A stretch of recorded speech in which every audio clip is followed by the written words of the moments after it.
With so much talk of terror and reaction to terror, let's turn our attention back to that simmering Cold War that seems to be taking place between India and Canada, ever since Justin Trudeau made his extraordinary accusation of having credible allegations linking India to the death of a Khalistani activist in Canada.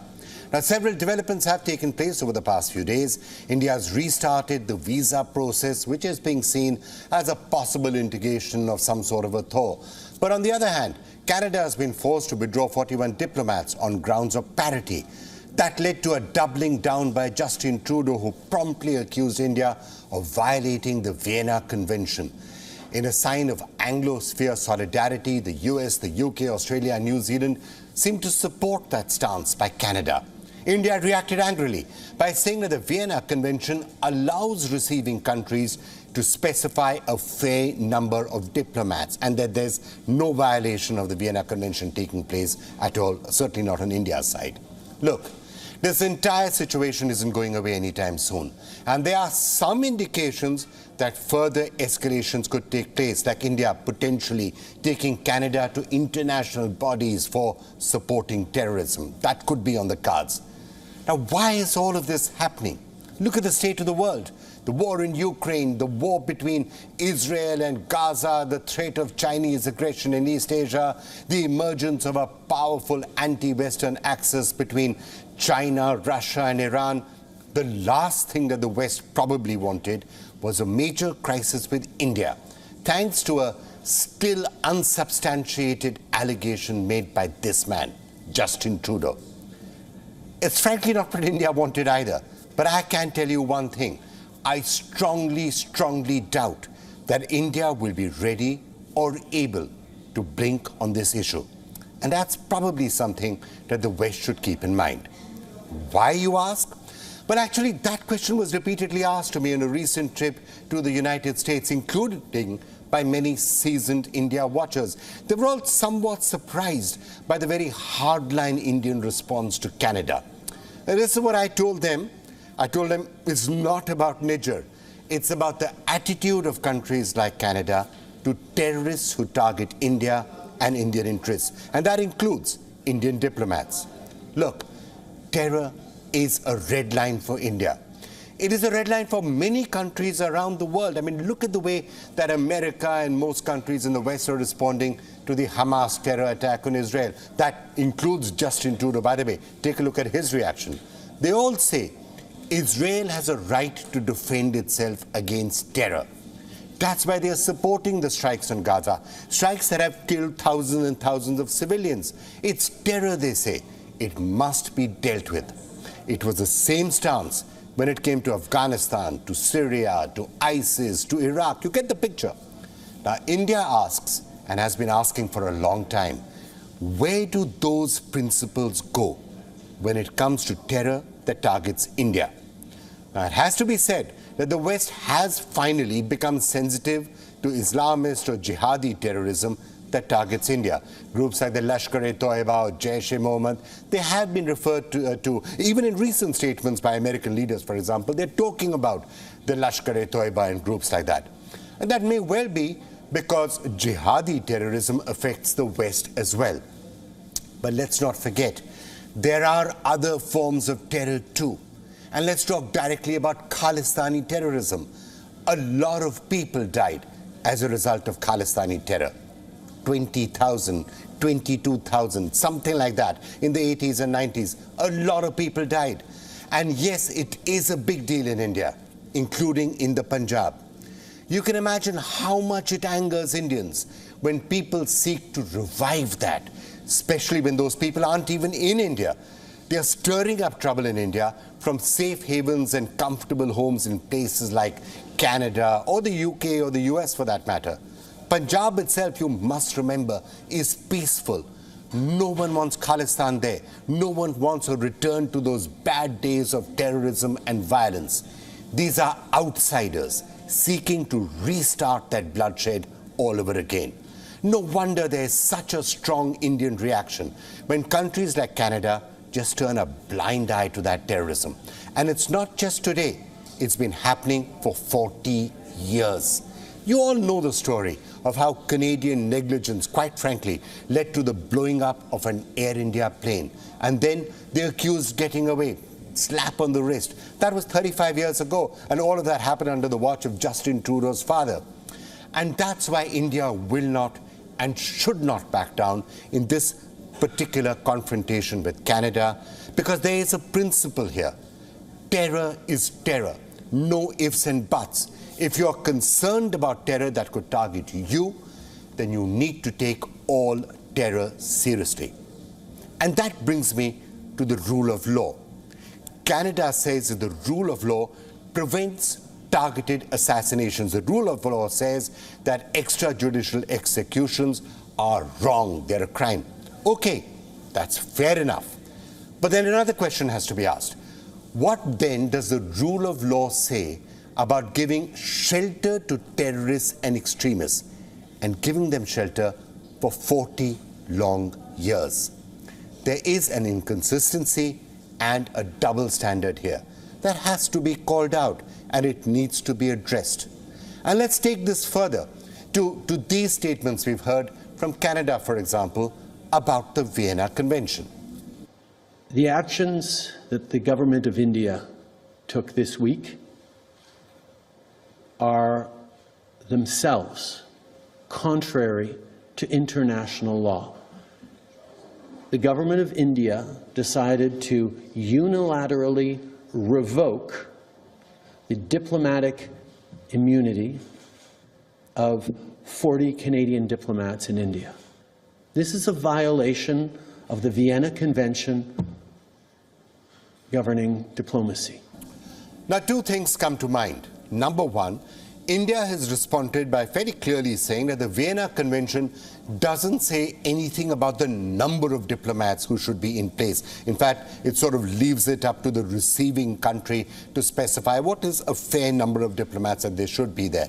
And therefore, India is saying that Trudeau and the other Five Eyes are frankly quite wrong in their claim that India is violating the Vienna Convention in any way. But more importantly, here is a question that needs to be asked. At its core, the Vienna Convention is about the protection of diplomats, their safety, and how that can be guaranteed by host nations. Now, if you take a look at any of these videos by people like the SJF's Pannu, look at what he is saying. He is directly inciting violence against Indian diplomats. There are posters being put up in Canada asking for the assassination of Indian diplomats. There are floats being paraded on the streets in Canada celebrating the death of an Indian Prime Minister. How is any of this even remotely compatible with either the rule of law or with the Vienna Convention? Quite frankly, it isn't. And if you think these are just empty words and you shouldn't take them seriously, they aren't. Indian embassies, consulates and high commissions have been repeatedly physically attacked by Khalistanis this year in just the last few months. And not just in Canada. These, for example, are scenes from the infamous attack in London on the Indian High Commission. And here is the Indian High Commissioner talking to me a little earlier this year from that very spot about genuine concerns about the safety of Indian diplomats. There was a group of about 25 or 30 people who came, and obviously it had been pre-planned. They had cameras and so on and so forth, and they scaled the balcony and were in the process of lowering the flag and trying to hand it over to their crew to desecrate it and to put up a Khalistani flag. And our security guys climbed into the balcony. And he actually came out and grabbed it back, which is a brave guy. I'd love to meet him and shake his hand at some point. Well, you can only shake one hand because they managed to break his other arm in 3 places. Did they? Yeah, with lathis. I could go on and on, but you get the drift. This India-Canada issue is not going to go away soon, and it may well vitiate relations with others in the Anglosphere as well. And that's because terror, and Khalistani terror in particular in this case, is a red line to India. And India will expect Western countries to do something about it. And that's why the language being used by India for Canada in recent weeks, well, it may have surprised many people. And yes, I have only heard that language being used for one other country, and that's Pakistan. And that's the other country that India accuses of being a safe haven for terror. Now, Pakistan and Canada being spoken about in the same breath as safe havens for terror, that should probably outrage many people in Canada. That should upset many people in Canada, and that should worry Trudeau and Canada. And if it does, and it does worry them, then quite frankly, the onus is on them to do something about it, because that's the first step, and that's the first step that will lead to a resolution of this particular impasse. But in case you think those are just my views, let's get in a couple of strategic thinkers also to weigh in with their perspective. Michael Kugelman is about to join us in a couple of minutes, but let me start with Brahma Chellaney, one of the top strategic thinkers here in India. Brahma, thank you so much for joining us. Now, you know, when you look at this entire situation with Canada, in particular the Vienna Convention, and Canada saying that India is violating the Vienna Convention in some way, as I was just saying, the Vienna Convention says you've got to take care of the security of diplomats. And if that's not being done in countries like Canada or the UK or anywhere else, then there's something fundamentally wrong somewhere. Well, there is something very strange happening, which is that those that are citing international law seem to believe that harboring terrorists or militants that are glorifying violence is okay, but a country, a receiving country, does not have the right to impose reasonable limits within the definition of the Vienna Convention on Diplomatic Relations on the other side's posting of diplomats. The fact is that international law very much gives a carte blanche to the receiving side to put reasonable limits on the number of diplomats it is willing to host from the sending side. But I think at the root of this India-Canada diplomatic spat is the fact that Canada has emerged as the global hub of the Khalistani movement. The irony is that the Khalistani movement has few backers in India, including in Punjab. The Khalistani movement, though, is alive and kicking largely in the Anglosphere, principally Canada, the UK, and the US, and to a smaller extent, Australia and New Zealand. These 5 English-speaking countries host the most prominent Khalistanis.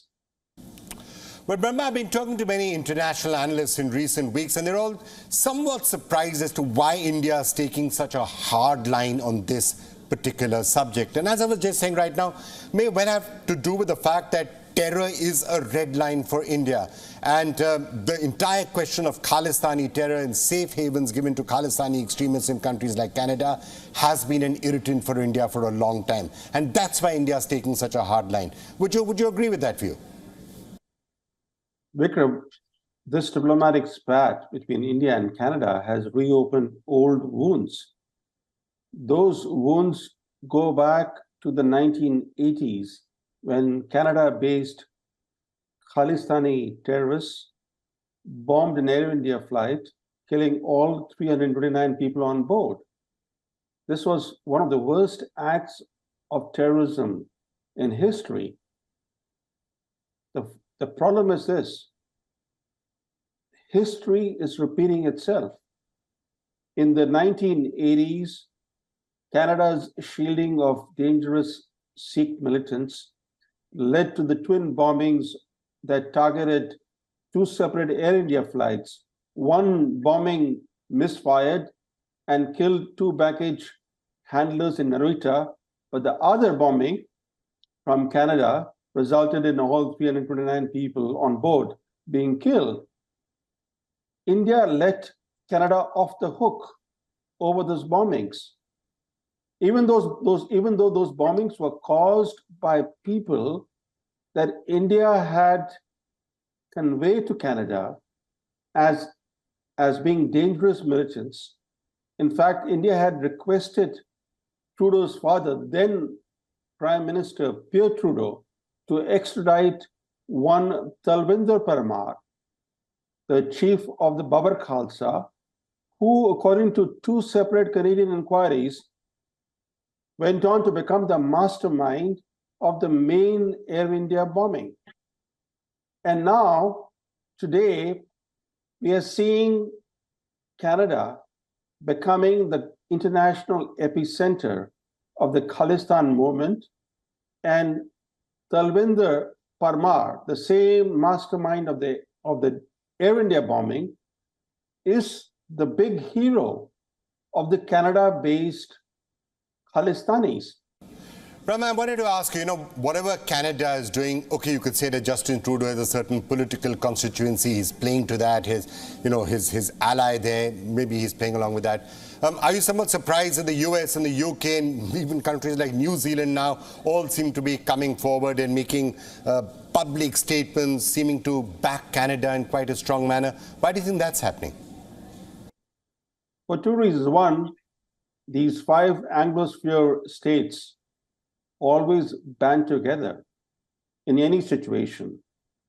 And they issue statements in each other's support, even when the supporting country lacks its own independent evidence to make any kind of an assertion.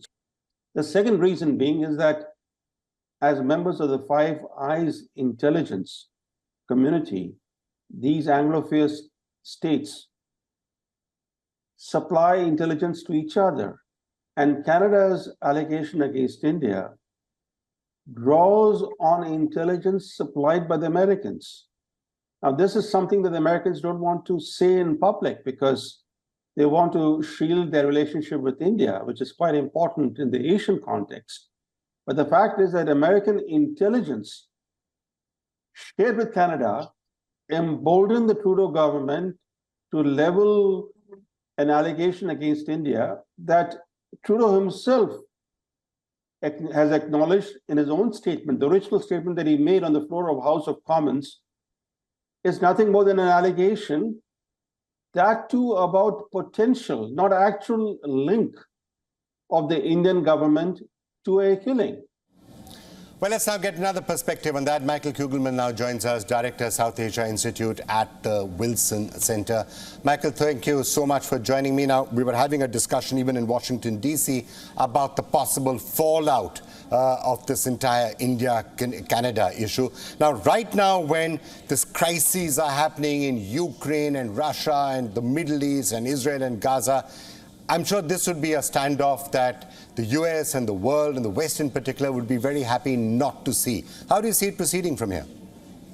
Well, I mean, if you're hoping for a de-escalation in the crisis, it is a good sign that India announced that it will partially resume visa services in Canada.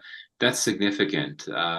Just because I think that these visa suspensions, visa processing suspensions, it hits the relationship where it hurts the most, just because people-to-people ties are a big part of the relationship. But beyond that, my sense is that the trend lines are not very positive at all. I don't see any type of rapprochement coming anytime soon. I mean, the fact that we now have a situation where Canada has removed what had been 2/3 of its diplomatic presence in India, that's very significant. And for Canada to accuse India of violating international law, that's escalatory as well, to say that. And now there's some talk about the possibility of India looking to bring Canada to the FATF. That hasn't been confirmed, but there has been talk about that.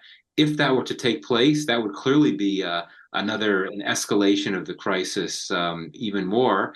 And my sense is that there's not much incentive on either side to back down, quite frankly. And I think that for India, this is especially important. I think that it's important for New Delhi to be projecting strength in the face of what it describes as a very serious external threat posed by Sikh separatists in Canada. Whereas, in Ottawa, the position, they remain very firm on their position that, India is pressuring Canada to do something that it has no right to do, and that in Ottawa's view, these what India describes as serious security threats are in fact just activists that deserve to be protected by democratic principles like freedom of assembly, so on and so forth. So, if you want to call it, neither side is willing to back down.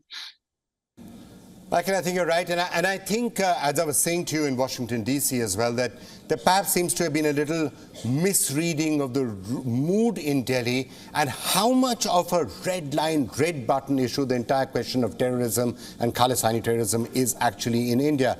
The view increasingly now in India on other issues also is that it's almost bizarre for Canada or for other countries to be talking about the Vienna Convention and the parity of diplomats when the first principle of the Vienna Convention is the safety of diplomats.